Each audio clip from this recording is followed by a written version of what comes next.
everyone, let me introduce myself. My name is Valerina Aulia Pertiwi. You can call me Vale with NPM 2541149.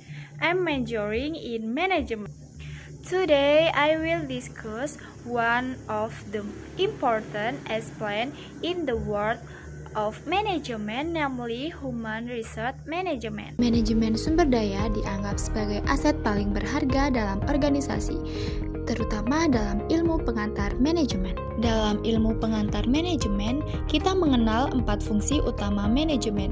Yang pertama ada planning, yang kedua ada organizing, yang ketiga ada actuating atau leading, dan yang keempat ada controlling. Fungsi-fungsi ini tidak akan berjalan tanpa adanya manusia.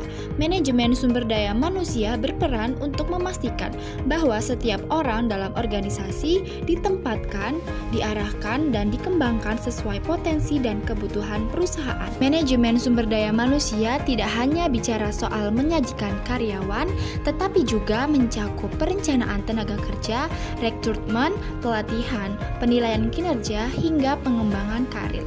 Dengan kata lain, SDM adalah seni dan ilmu pengolahan manusia agar mereka bekerja efektif dan produktif untuk mencapai tujuan organisasi. Secara sederhana, manajemen sumber daya manusia adalah proses memperoleh, mengembangkan, memotivasi, dan mempertahankan tenaga kerja agar organisasi dapat mencapai tujuannya secara efisien dan efektif.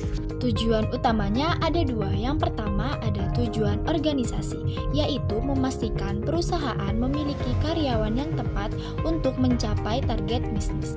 Yang kedua ada tujuan individu, yaitu memenuhi kebutuhan dan aspirasi setiap karyawan agar mereka merasa puas, dihargai, dan termotivasi untuk memberikan yang terbaik. Ketika kedua tujuan ini seimbang, maka akan muncul hubungan kerja yang harmonis dan produktif. Manajemen sumber daya manusia memiliki fungsi-fungsi utama, antara lain yaitu yang pertama ada perencanaan SDM. Ini adalah tahap awal, di mana organisasi memperkirakan berapa banyak dan jenis tenaga kerja yang dibutuhkan di masa depan. Misalnya, perusahaan teknologi akan merencanakan kebutuhan programmer, analisis data, dan desainer sesuai arah bisnisnya. Yang kedua ada rekrutmen dan seleksi. Setelah tahu kebutuhan tenaga kerja, langkah selanjutnya adalah yaitu mencari dan memilih orang yang paling sesuai. Proses ini mencakup pemasangan lowongan, wawancara, tes kemampuan, hingga memilih kandidat terbaik. Prinsipnya, the right man in the right place, orang yang tepat di posisi yang tepat. Yang ketiga ada pelatihan dan pengembangan. Karyawan baru tentu perlu pembekalan. Pelatihan membantu mereka memahami tugas, nilai-nilai perusahaan, dan cara kerja tim. Sementara pengembangan bertujuan untuk meningkatkan kemampuan jangka panjang, misalnya melalui workshop, mentoring, atau beasiswa pendidikan. Yang keempat ada penilaian kinerja. Organisasi perlu mengukur sejauh mana karyawan menjalankan tugasnya. Penilaian kinerja tidak hanya untuk menilai hasil kerja, tetapi juga untuk memberikan umpan balik agar karyawan dapat terus berkembang. Yang kelima ada kompensasi dan kesejahteraan. Ini mencakup gaji, tunjangan, bonus, dan fasilitas lain yang menjadi motivasi eksternal bagi karyawan. Namun lebih dari itu, sistem kompensasi yang adil juga menunjukkan penghargaan organisasi terhadap kontribusi individu. Yang keenam ada hubungan karyawan. Manajemen sumber daya manusia juga bertugas menjaga hubungan harmonis antara perusahaan dan juga karyawan. Misalnya dalam hal komunikasi internal, penyelesaian konflik, atau kerjasama dengan serikat pekerja. Dan yang terakhir ada pemeliharaan dan retensi.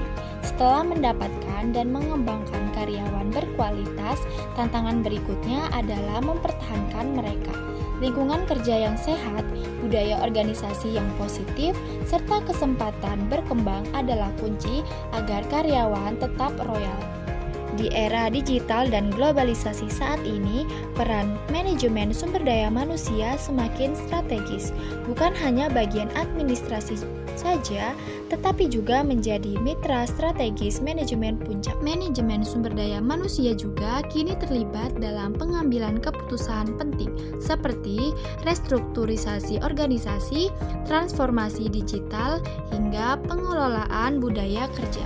Selain itu, muncul juga tren baru seperti HR analisis, remote working, and employer well-being yang menuntun HR untuk lebih adaptif dan berbasis data. Manajemen sumber daya manusia juga berperan dalam membangun kepemimpinan, meningkatkan keterlibatan karyawan, serta menumbuhkan inovasi di seluruh lini organisasi. Jadi, manajemen sumber daya manusia bukan hanya tentang mengatur orang, tetapi juga tentang mengoptimalkan potensi manusia untuk kemajuan bersama.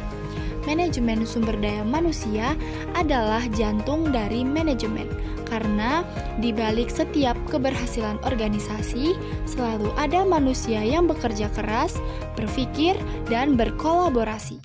That's all the video I can share. I hope is useful. Thank you.